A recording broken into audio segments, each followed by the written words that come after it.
Welcome back to Paperback Ponderings and welcome to our first episode of 2026. Very exciting. Today we are getting into our list of all the fantasy and romantasy books coming out in winter of 2026. So between now and the end of March, January, February, March, all the books that you want to be keeping an eye out for and grabbing when they come on sale because these books all sound really great.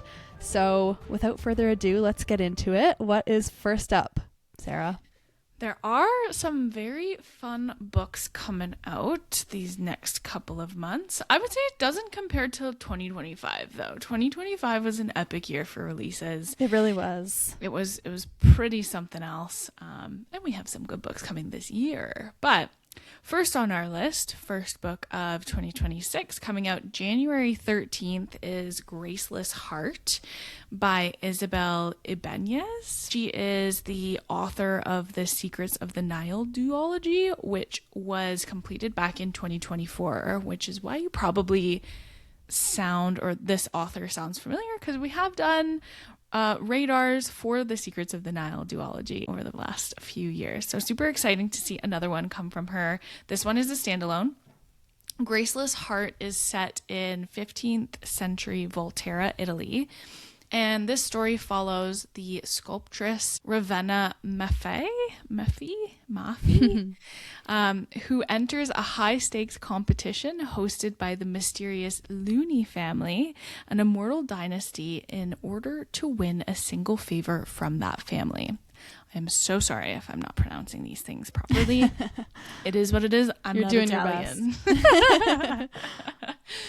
So, desperate to save her brother, Ravina makes a risky choice that exposes her rare magical talents, which is a huge risk because it puts her in grave danger as magic is forbidden in this city. So, while she is successful in the competition, it also gets the unwanted attention of the Looney family, who decide to kidnap her and take her away to Florence, a place of striking beauty and political intrigue, but also quiet brutality. So whilst there, Ravina finds herself bound to the Looney family, and under the watch of Saturnino de Looney.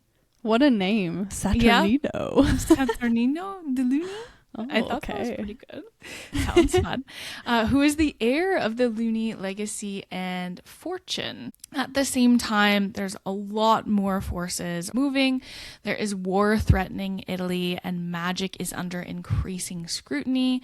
So Ravina's abilities draw attention from powerful figures who see her as magic less than a person.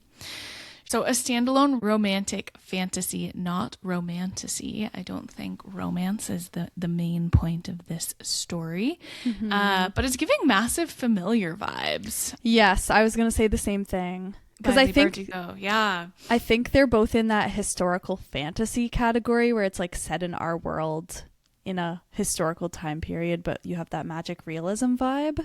Exactly. And in a very religious world as well. I think we're going to see a lot of like tension between politics, power, religion, and magic. So super interesting. Love that this is a standalone. Might not be the first on my TBR come January 13th, but it is an interesting take, and it would be one story, one book if you want to give it a whirl. Give historical fiction in the fantasy world a whirl. I think it could be good. Yeah, I do feel a little bit scarred by the familiar. So I'm a little nervous, but not to discount this author. I do think I will be personally starting with The Secrets of the Nile duology before I touch this one. Mm-hmm. Yeah, they always sounded very interesting when we were doing our recaps or our radars over the last few years. So yes, but I also do love the fact that this is just one book. Yeah, that is nice. You know? Low commitment. Pick it up, put it down. Maybe it's not exactly going to be like The Familiar. I do agree I'm a little scarred by The Familiar as well. I had high anticipation for it, and I was a little bit disappointed. So Yeah. We'll see. Standalones can be great because they're low commitment, but it can also mean that you need to be very careful with the story. You need to be very intentional with what you're doing because you don't have 4 books to fix whatever weird stuff you were doing in the first one. Exactly. But again, that is Graceless Heart, coming out January 13th by Isabel Ibanez. Next up on January 27th, we have King of Ravens by Claire Sager. This is the first in a new series by Claire Sager, who is the author of A Kiss of Iron and Slaying the Shifter Prince, if you have heard of either of those. I haven't read either of them, but I've seen her name floating around in the Book Talk, Bookstagram world. So, yeah, so this is her new one. This one follows Rhiannon, who is dying, though she doesn't know from what. She spends her days searching for a cure while protected by her family in their remote seaside cottage.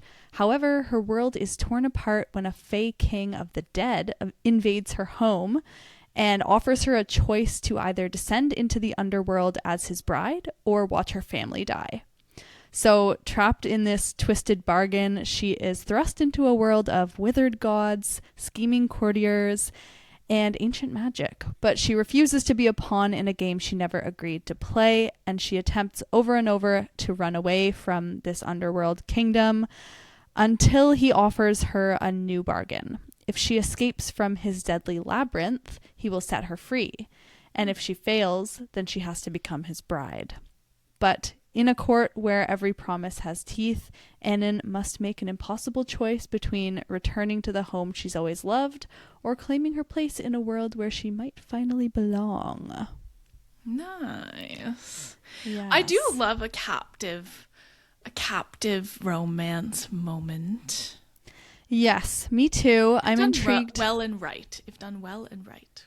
Yeah. This one is triggering something for me. It's reminding me of something, but I can't quite put my finger on it. But I did get an arc of this one, so I will be reading it this month in January. So I'll let you know. I'll report back. Yeah, looking forward to hearing what you think on this one. That was King of Ravens by Claire Sager, coming out January 27th. Nice. Okay, we're motoring through January on to February, and February is going to be a big one. There's a lot coming down the pipeline for February, which is super exciting. So coming out on February 3rd, we have Dawn of the North by Demi Winters, which is the 3rd book in the Ashen series. This book is supposed to be be part of a 5-book installment. So we're halfway through the series with the release of Dawn of the North. For anyone who hasn't read it or seen it, they're very recognizable covers, I must say. Like, I knew exactly which series this was when I saw this. But the first book in this series, The Road of Bones, is currently sitting at a 4.21 out of 50,000 ratings, which is pretty high. 4.21 this many years along is like pretty solid. That is. Yeah. And because we are not in the business of spoilers, I didn't even want to look at the back of Dawn of the North because I always spoil things for myself. Yeah. You're bad about that. I'm so bad for it. This series is a Norse-inspired fantasy that follows our female main character, Scylla Nordveg, who is being hunted by the Queen of Isildur. And in order to escape the queen, Scylla must travel the Road of Bones, which is a brutal 1,000-mile stretch of wilderness known for its warbands, monsters, and incredibly low survival odds. After departing on her journey, leaving her home and family behind, and armed with nothing but her father's parting words and her intelligence, Scylla sets out on her 1,000-mile trek toward Copa, not knowing if it promises safety or something far more complicated. Those parting words from Papa seem to have left a sense of something for Scylla. So, in this story, the first book, after a series of events, survival forces Scylla to hide among the Blood Axe crew, which is a feared group of Viking mercenaries. Only the danger doesn't really disappear. It just changes shape. Their leader, the fearsome Viking Axe Eyes, 2 words, interesting name, Yes. is hard to read and even harder to trust, which is made all the more complicated by his witty, sharp-tongued second in command, who makes staying unnoticed nearly impossible. And all the while, the Queen's assassin is closing in. This one sounds fun. Yeah, definitely intrigued. It's kind of reminding me a little bit of, what is that Adrian Young one? The first one, Legacy? Sky in the Deep. Sky in the Deep, yes. Yeah. Just finding herself not necessarily in an enemy clan, but having to navigate uncharted territories with a group of folks that she doesn't really know and have no loyalties to her. Mm-hmm. But then we have the added interesting element of the Queen's assassin. Would love to know why the Queen wants to kill Scylla. Yeah. Also very curious. So yeah, I'm intrigued. And I'm intrigued by these parting words from Papa. Like, I'm quite interested in this series now, actually. Yeah, I think next time I am craving that Viking vibe, this might be the next one I go to. I think it is like a vibe I have to be in the mood for, but this one sounds really good. I know a couple people who have read it, and all of them gave it 5 stars. Nice. Okay. So yeah, I think that's promising. Very promising. And the third one's out. What's very exciting is the third one will be coming February 3rd, of course, but there's 2 more after that. So if you really like it, like, you know that this is a longer commitment, if you're looking for a series that you can follow over time, this might be something to consider. I do agree with the Viking aspect. Like, you gotta want to read the Viking story, but this might be it for my next pick, other than the second book in Fate Inked in Blood. But yeah, very intrigued by this. Again, the third one comes out February 3rd. It's called Dawn of the North by Demi Winters, and the first one is The Road of Bones. Amazing. After that, same day, we have Cinder Vale by the Twisted Sisters. So Caroline Peckham and Suzanne Valenti. These are the authors of Zodiac Academy. And Cinder Vale is the 3rd book in the Sins of the Zodiac series, which starts with Never Keep. This series is set in the same world as Zodiac Academy, but it takes place in a different time and continent, so you don't need to worry about crossovers. And a lot of reviewers actually say that if you haven't read Zodiac Academy yet, you can start here for kind of an intro into the universe and into the author's writing style and stuff without committing to a huge series. Nice. But Never Keep, the first book in the series, currently has a 4.03 out of 20,000 ratings on Goodreads. And in that book, in the year that they turn 21, conscripts from across the warring nations of air, fire, earth, and water are sent to Never Keep, which is the only place in the besieged continent where their magic can be awakened. But something is wrong inside of Never Keep, something which might extend far beyond the reaches of the fortress itself. And the FMC of the story thought that all she had to do was survive her magical instruction, but instead she finds herself as one of only 2 fae in the land who might be starting to see through the lies that they've all been fed. So this one, the description is a little vague. I don't know too much more about it beyond that because I haven't read it yet myself. But what I do know is it is enemies to lovers. It has 2 female POVs from Everest and Vesper are their names. We have a war college setting, elemental magic, fae shifters, kind of celestial aesthetic, an ancient prophecy, and lots of plot twists. Interesting. Whenever I hear ancient prophecy, I immediately think From Blood and Ash. Oh, yeah. Like always. Yeah. But the other elements of this are giving like Fourth Wing meets Zodiac Academy meets Blood and Ash. Yes, yeah. So I am definitely intrigued. Mm-hmm. I do own the first and second, so I need to be getting around to that eventually, but it sounds like a lot of fun. It does, and it does seem like I do like the idea that this could be consumed in place of Zodiac Academy, because Zodiac Academy is so big. Mm-hmm. This world is so huge. Like, could be nice to have just a 3-book one and done.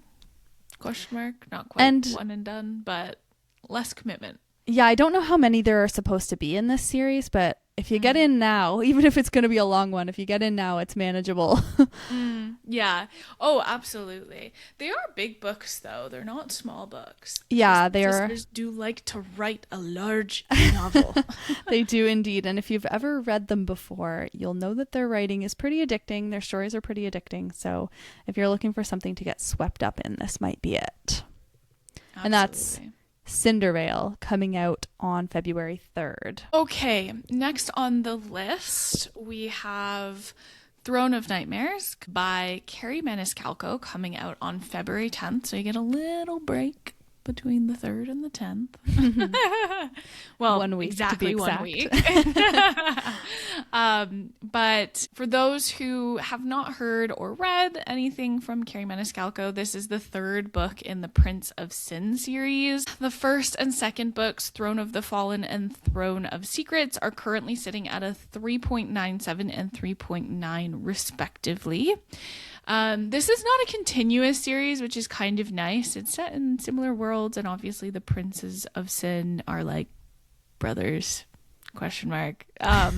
But you can read them independently. Probably shouldn't if you haven't already read Throne of the Fallen and Throne of Secrets, but this is a whole separate book with whole separate characters. In this book, Throne of Nightmares, we follow Prince Sloth, who is forced out of his carefully controlled underworld and into a race against time when the threat of an ancient deity rises. In order to combat this growing threat, Sloth must find the Book of Nightmares, which is an ancient artifact and also an item that the goddess of night, the deity who is threatening the world, needs. Now, in the wake of a crushing betrayal, don't know what it is, very curious, Sloth encounters a young woman who is our female main character, Lore Brimstone, who possesses... That's a name. I know, right? I was like, Yeah. I also absolutely had the thought that like that was intentionally picked because brimstone is such a hot like word on Google Ads right now, probably. Oh yeah, maybe. But maybe they weren't that intentional about it. I don't know. Probably not. That's just like the calculating part of me. But so Lore possesses a legendary phoenix tear, which is a portal stone that transports both her and Prince Sloth into a waking dream or nightmare. So in this alternate reality, Lore and Sloth are forced to move through stories that are inspired by Lore's favorite novels. She is a librarian, so she has a lot of novels that she loves. And with reality blurring, magic escalating, and danger growing more personal by the page, Lore and Sloth must work together to beat the Book of Nightmares and escape their fiction-induced hell. So along the way, they're battling both their inner demons, probably each other to be fair, and the demons on the page of the book. Fun. This is one of those series that both of us just keep putting off, but has been on the TBR for years now. Yeah. I have to say, Sloth is not a very attractive name or concept. I know we're following the 7 deadly sins, but like, I hope he has some kind of nickname. Yeah, like Steven. Not Steven. No, not that. Sloth might be better than Steven. Don't come for the Stevens of the world. Sorry to all the Stevens out there, but I thought the exact same thing. I was like, how are we going to make Sloth sexy? Because right now it's not giving sex appeal to me. yeah, no, not at all. I think there's one, I don't know if it's book 2 that's already come out, but Gluttony, also not cute. Yeah. Wrath and Envy were definitely the best ones. Yes, yeah, I did enjoy those stories. I'm a little bit scarred from my experience with Carrie Maniscalco in the Wicked trilogy. Oh, yeah. I really struggled. I don't even think I finished it because I really did not like the female main character in that trilogy. And so I didn't finish it. And I know the female main characters are probably different in these, following books, but I just... am a bit weary. Yeah, fair. I think knowing that they're different characters, I have more hope, but... Yeah, so that is February 10th, Throne of Nightmares by Carrie Maniscalco. And you don't have to have read everything that she's written prior to enjoy this one. Seems cool. It's kind of giving like Book of Night meets... I don't even know what. It's an interesting story. The idea of it is quite interesting. Yeah, I do feel like the whole, like, books come to life, like, you're immersed within the plot and fighting the demons of the books that you've read is a concept that has kind of been explored a little bit out there, but it is a fun one. So absolutely. Yeah. What is next? All right. Next up, on February 17th, we have Half City by Kate Golden. This is the first in a new series by the author of A Dawn of Onyx, if you are familiar with that one. It's pretty popular. But Half City follows Viv, who is a 21-year-old demon hunter and an outsider in her family ever since her father was killed.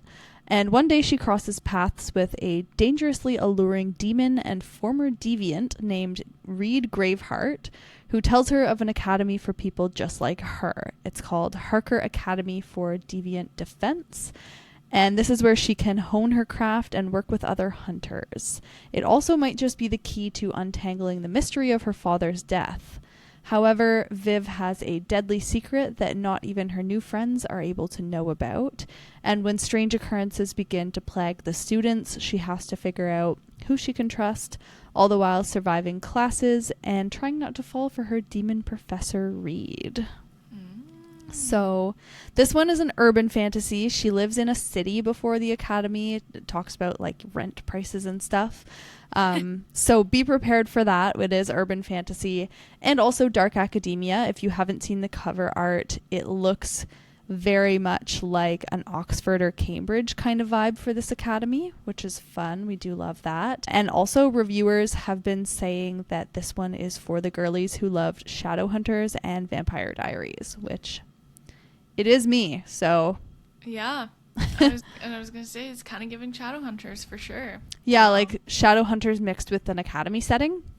Yeah. Kind of like prelude Shadowhunters or like when they're just at the institute learning to be Shadowhunters. Yeah. Super fun. Yeah, so I'm intrigued by it. We love a demon hunter story too.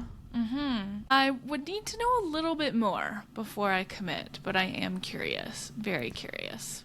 Yeah, I did have a bit of confusion about like what exactly a deviant is, because if she's a demon hunter and like she goes to the school where her professor is a demon, so the school can't be for...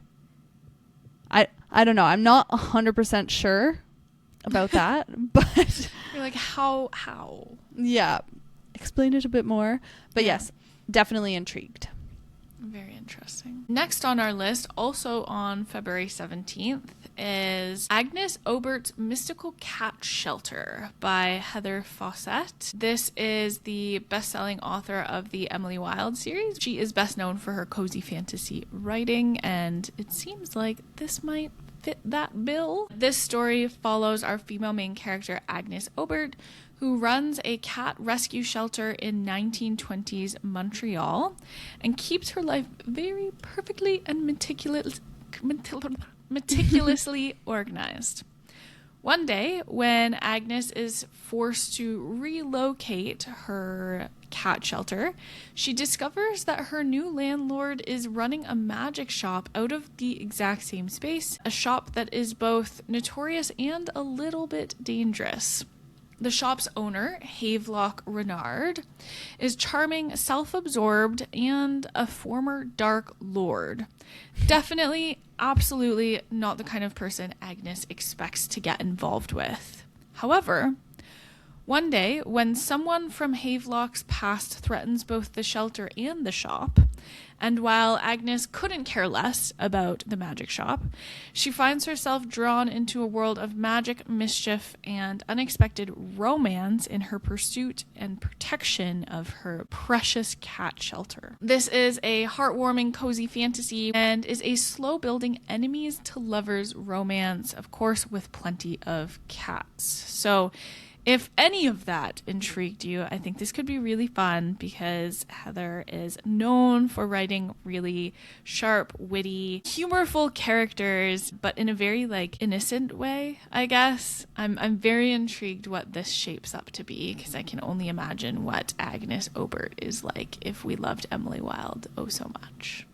Yeah, I'm very excited to see what else Heather Fawcett can do with another story, a new story, because we loved Emily Wilde so much. So very intrigued about this. And I feel like with Emily Wilde, like, yes, it was kind of a cozy story, but it also felt like more than your typical cozy fantasy, where, because I've read quite a few of those where there's kind of not really much going on. It's really just vibes. But Emily Wilde, it felt like an elevated cozy fantasy. Like there was a bit of a plot happening. Yeah. So yeah, I am hopeful that this one is kind of the same, like that the stakes are a little higher than a typical cozy fantasy, but it still has all those cozy elements that we love. Yeah. But yeah, 1920s Montreal sounds great. Cat shelter, great. Super Magic fun. Shop, great. Yeah. An enemies to lovers, like magic shop owner that she can't stand, but also low-key intrigued by. Yeah. Love it. Yeah. Do you think you're going to read it? It's not top of the list. Okay. But I am curious, so we'll see. I don't love cats. I know that like some people love cats. I respect cats. I think cats are lovely for their own beings, but I don't see a cat on the cover and think I must read that book. My grandma, anything about cats, obsessed. I think this is why I don't love the idea of reading this book, because I've been force-fed cat books my whole life. And I have a resistance to it now, but I do think it has potential. We love a companion. I'm sure she wrote this book with that in mind. Like I loved the interplay of like Emily Wilde and Shadow. So like, yeah, maybe I'm not sure. It's probably not going to be like I'm waiting at the bookstore the date, February 17th to get this book. But yeah, that's fair. I'm curious about it for sure. The author has her own cat, and she snuck, if you've seen the cover, there's quite a few cats on it, and she snuck her own cat into the design. So I love that for her. Yeah. I love that. I love the creative liberties. Again, that is Agnes Aubert's Mystical Cat Shelter by Heather Fawcett, coming out February 17th. Nice. And after that, we have The Trident and the Pearl by Sarah K.L. Wilson, coming out on February 24th. And this one is Sarah K.L. Wilson's romantasy debut. She has some other books, but this is the romantasy debut, I guess. Although it sounds a little bit more fantasy to me. I don't know. Something about the vibe, it feels different in a way. But this one follows Queen Coryllis, who rules the kingdom of the Five Isles. But when disaster strikes, killing her husband and destroying half her nation, she pleads with the gods for salvation. And they do save her. They turn back the terrible winds and the tide and snatch her islands back from the brink of destruction. But they have a wicked sense of justice, and they demand an exchange for their help. So Coryllis must marry the first man to set foot on her pier. And she expects the fleet of a neighboring country to come to rescue her people, led by its prince, who is a loyal ally. But what she gets instead is a fisherman so sunburnt and stinking that her court can barely keep their breakfast down.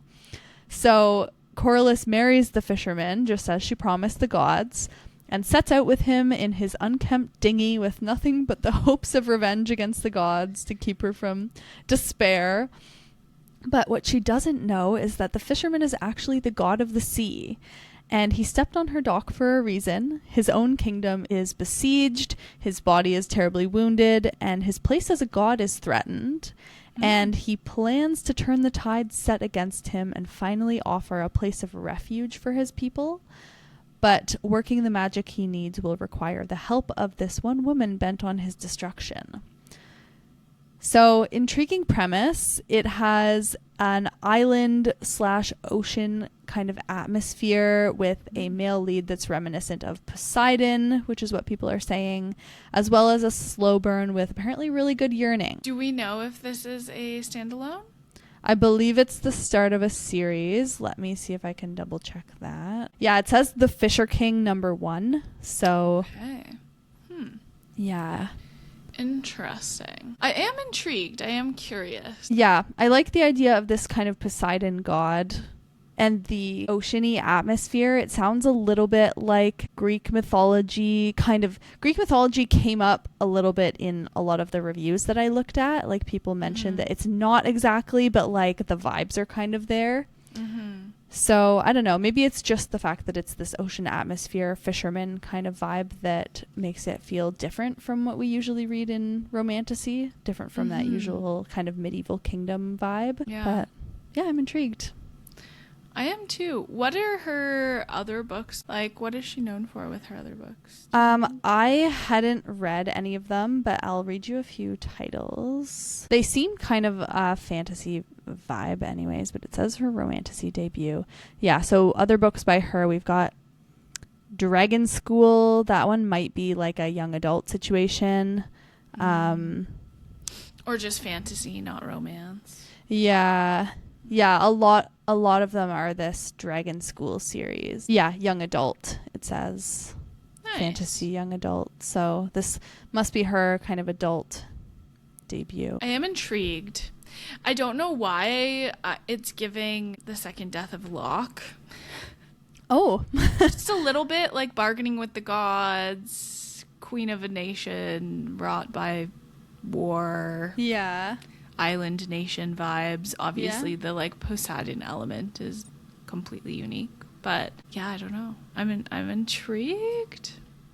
I'll have to wait and see what the people say when it comes out. I did grab an arc of this one as well. Ooh, okay. So once again, we'll report back. As long as I can stay on top of my arc reading. Yeah, I think I need to stop with the arcs because I got too. I'm already struggling to finish a book. I can't be forced to finish one that I didn't willingly pick up. No, you need to be fully free with your reading slump to go where the winds take you. Yeah, I need to let the vibes vibe and not worry about the rest. Yeah. But I'm excited to see what you think of this because I trust you implicitly with your bookish opinions. So. Thank you. But yes, that is The Trident and the Pearl by Sarah K.L. Wilson, coming out February 24th. Beautimus. Okay, moving on into March, the good month of March. Coming up first on the 3rd of March is To Cage a Wild Bird by Brooke Fast. This is Brooke Fast's debut novel, and it is actually out on Kindle Unlimited right now. March 3rd is the physical publication date for the physical copies. So if you are interested, you can read it on your little Kindie. It is sitting currently at a 4.05 out of 7,315 ratings, which is pretty good. Kyla and I actually read this if you were around. We did this book for our book club back in October. If you did read it with us, we have an episode already out. If you have not heard of To Cage a Wild Bird yet, it takes place in the brutal city of Davidium, where committing a crime means a life sentence in a prison built for one terrible purpose. The inmates are hunted for sport. In Endlock, the prison, is where people meet their ends. There are no survivors, no escapes, and no one gets out on bail. To Cage a Wild Bird follows Raven Thorn, Davidium's most notorious bounty hunter, who has actually been scraping by, living on the edge of society her whole life, sending inmates into Endlock for pay, for hire, for money. That is until one day, when her younger brother is actually sentenced to Endlock. With this, Raven will do whatever it takes to save him, including intentionally putting herself behind bars. Inside the prison, danger waits at every turn, and Raven must navigate deadly traps, cunning rivals, and the one person she never expected to complicate things. A guard whose motives are as mysterious as they are magnetic. So not only do we have the Hunger Games element of, fighting to survive in the arena for their lives, but we also have a mysterious guard who might or might not be a love interest. Big secret. Yeah, big, not so big secret. So you've got a lot of action, of course, a forbidden romance. You've got some found family. You've got fighting against the system, obviously a corrupt political system. We've got a lot going on in here. It's very good. Yeah, if you have been kind of riding the train of the dystopian comeback, then you'll like this one. Absolutely. I gave this one a 5-star. I think Kyla gave it a 4-star. Yeah, gave it a 4-star. If you're fans of Prison Break, you'll love this one. Yeah. If you're in your dystopian era, this will fit right up that alley. Overall, really fun book. I loved the aspect of she had put a lot of the inmates in jail and now she's in the jail with them. Yes. Yep. Very entertaining element to the story. Loved that was kind of her backstory or her impetus. So yeah, super big fans of this book. Again, that is To Cage a Wild Bird. If you want a physical copy, it's coming out March 3rd, and that is the debut novel by Brooke Fast. Nice. After that, we have The Wings That Bind by Briar Boleyn coming out on March 10th. This is the much anticipated book 3 in the Bloodwing Academy series, which starts with On Wings of Blood and The Bond That Burns. These ones have been all over the internet lately because they were picked up for traditional publication, and now they have beautiful hardcovers with dragon scale sprayed edges and all the goodies that we are loving in books these days. But On Wings of Blood, the first book in the series, has a 3.93 out of 80,000 ratings and was a nominee for Reader's Favorite Romantasy last year in 2025. And fun fact, book 3, this one that's coming out in March, was supposed to come out in May of last year before it was picked up for trad release. And at that time, On Wings of Blood only had 3,000 ratings on Goodreads, and it's up to 80,000 from May to now. So this one is popping off for sure. Rising. Yeah. Yeah. But book 1 follows Medra, who wakes up in a strange world ruled by vampires with no idea how she got there. And she is brought before the ruler of the world, who determines that based on her unique physical features, that she has dragon rider ancestry, even though all the dragons are long extinct in this world, and so are their former riders. So to preserve this newly kind of reawakened bloodline and align it with his own, the vampire ruler of the world betroths her to his nephew, Blake Dracaro, and sends her to the military academy, Bloodwing, alongside Blake. So the book follows Medra as she attends classes in this castle-esque academy like Hogwarts, learns more about the world that she's ended up in, makes some friends, and tries to avoid her betrothed, who seems to want as little to do with her as she wants with him. He is not the nicest guy. No, he is not. He is not. This is a little bit of a bully romance. This one, I pitch it as the kind of military academy of Fourth Wing meets the vampire world of the Serpent and the Wings of Night, meets the bully romance of Zodiac Academy, meets Dramini romance. That is kind of the combo that you're looking at for this one. Personally, I loved the first 2 books, so I am very eager to get to this one. Nice. Yeah, that's super exciting. Huge trajectory. Great that it's been growing so much this year. Yeah, it's finding its audience. What is next? Okay, so next on our list, coming out March 17th, is Innamorata.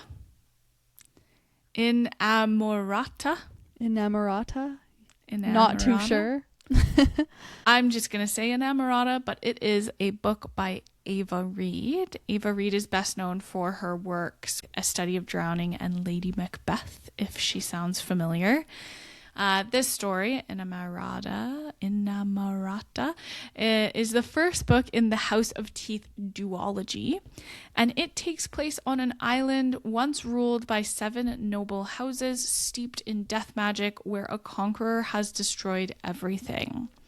In the ruins of the island, the last heirs of the House of Teeth remain, determined to reclaim their legacy and their power. Among them is Marozia, the beautiful heiress, and her silent, mysterious cousin, Lady Agnes, who carries the secrets of her family and a plan for revenge. To regain what was lost, Agnes must infiltrate the conqueror's court and arrange a marriage between Marozia and Luprand, the heir of the conqueror's throne. Okay. Yeah, we're getting some spicy names up in here. Again, I am not Italian, so I am sorry. But Agnes has one mission: arrange the marriage. The motive? Access to the forbidden library of the conqueror. The problem: the man she's to betroth to her cousin is actually the one who speaks to her soul and sets her desires on fire. Oh, interesting.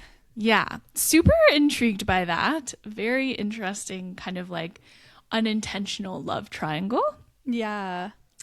This is described as a visionary and atmospheric gothic fantasy, which has elements of necromancy, vengeance, and soul-consuming love. So this is the first in a set of 2 from a new duology by Ava Reid, and I'm intrigued. I'm really interested in this. I wasn't at first. I was like, meh. I tried to read A Study in Drowning, and I didn't really get into it, I must say.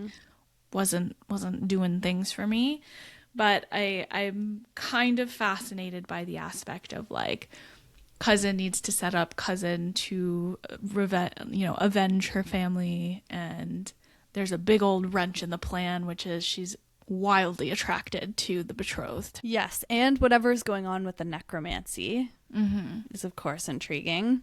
Yes, yeah. Yeah, I don't know. Ava Reid has made kind of a name for herself, and she's got a lot of these one-off stories. Like, I know Study in Drowning was a duology, but she's got The Wolf and the Woodsman and The Fable for the End of the World and Lady Macbeth and stuff. So she has a lot of these kind of one-hitters. And I've read 2 of her books now. And I liked both of them, but didn't love both of them. So, yeah, I don't know. I'll be waiting for reviews on this one. Yeah, fair. Again, that is Innamorata. I don't know why my brain just can't say it. The second N is really throwing me off. But Innamorata by Ava Reid, coming out March 17th. Every time you say it, it sounds different than it does in my head. So yeah. It's a weird word. I don't know what that means. If it's a real word or if she made it up. Yeah. Innamorata. It's an Italian word meaning in love. Okay. Again, I don't know Italian. Yeah, it's like the woman in love or the man in love. Yeah, interesting. Very interesting. But after that, we have March 24th, Heir of Twisted Lies by L.J. Andrews. This is the sequel to Broken Souls and Bones, which came out last year and has a 4.15 out of almost 9,000 ratings. And this is also the author of the Everking series. If you are familiar with that one, it's definitely probably her most popular series. But Broken Souls and Bones follows Lyra, who had always planned to live a quiet life, far away from the clutches of the power-hungry king in the fortress of Stonegate, all until Rourke Ashwood, the prince's guard and the rumored assassin for the crown, invades her village and uncovers a dangerous secret about the silver scars marking her eyes. During this invasion, she is forced to save her best friend, revealing her hidden abilities, and in doing so, she is immediately claimed by the crown as the next Melder, a highly regarded position, both feared and revered by the people, meaning that she has the gift of all three crafts, so soul, blood, and bone crafting.